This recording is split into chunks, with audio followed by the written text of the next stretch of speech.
సామెతల గ్రంథం 3 అధ్యాయం 5 వచనం. నీ స్వబుద్ధిని ఆధారం చేసుకొనక నీ పూర్ణ హృదయముతో యెహోవా యందు నమ్మిక ఉంచుము. నీ ప్రవర్తన అంతటి యందు ఆయన అధికారమునకు ఒప్పుకొనుము. అప్పుడు ఆయన నీ త్రోవలను సరళము చేయును.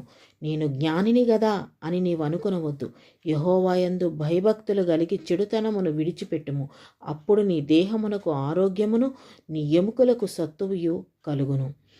మన ప్రవర్తన అంతటి యందు ఆయనకు అధికారం మనం ఇస్తున్నామా? మన సొంత ఆలోచనలో నడుస్తున్నామా? మన పూర్ణ హృదయంతో ఆయన యందు నమ్మకంతో మనం ముందుకు నడుస్తున్నామా?